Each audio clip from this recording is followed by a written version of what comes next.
All right, let's talk about it. If you're heading into your first year of engineering, you know there's one course that's kind of the gatekeeper to everything else, Mathematics 1. So today, we're going to decode it. We're going to give you the roadmap so you know exactly what's coming and how to crush it. And hey, a special shout out to all the new students hitting the Faculty of Engineering at Ain Shams University. This one is really built for you. Think of this as your first look at the incredible mathematical foundation you're about to build. So, how should you think about this course? Is it just a syllabus with a bunch of topics? No way. Let's frame it as a journey. It's a path that's designed to give you a totally new way of thinking. So, what's this journey actually look like? Here's the game plan. We'll kick things off with the whole purpose of Math 1. Then we're diving into its two huge pillars, what I call the language of change, you know it as differentiation, and the art of accumulation, or integration. After that, we'll stock your belt with some advanced tools before we see how it all clicks together in the real world. Okay, let's start with a really crucial mindset shift. Math 1 is not a list of random things to memorize for a test. You got to think of it as the very beginning of your professional engineering toolkit. Every single concept, it's a new tool you get to keep. And seriously, make no mistake about this. This course isn't just some box you have to check off. It is the literal language you're going to use to design everything, from tiny circuits to massive bridges. It is the foundation. Everything else is built on this. All right, let's open up that toolkit and pull out our first set of tools. These are all centered around differentiation. This is how engineers learn to speak the language of change. It's how you analyze anything that's moving or growing or, just evolving over time. So what is it really? At its heart, differentiation answers a really simple question. How fast is something changing right at this very instant? We talking a rocket's velocity? The rate of a chemical reaction? This is the tool that nails down the exact answer. Okay, to make this feel real, here's a problem you are absolutely going to see. You'll be asked to find the derivative, that rate of change, for an equation where y is all mixed in and not easy to get by itself. This needs a special move called implicit differentiation. It's a classic skill you're going to build. Now, I know you look at that and your brain might just go, whoa, but listen, the whole point of this course is to hand you the exact formulas and the step-by-step methods to just calmly break down problems just like this one. You got this.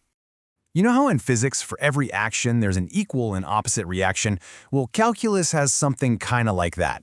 If differentiation is all about breaking things down to see how they change, its partner, integration, is all about building them right back up. It's what I like to call the art of accumulation. So this tool answers the question, how much is there in total?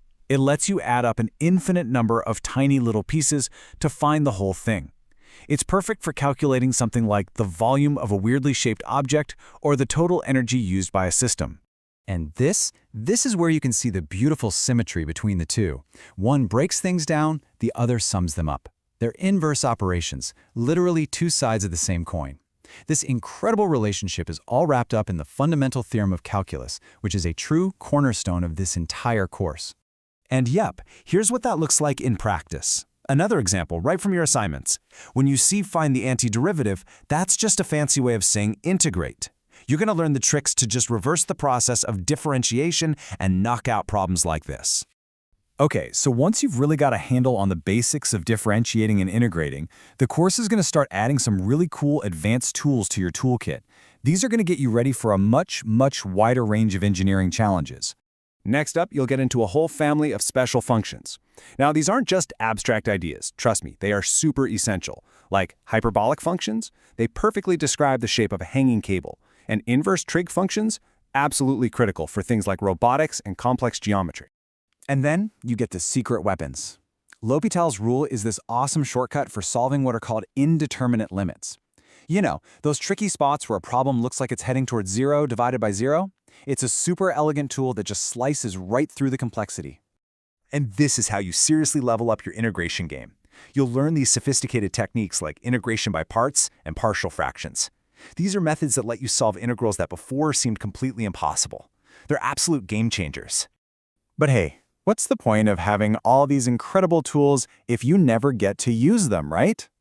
So the final part of the course is all about application.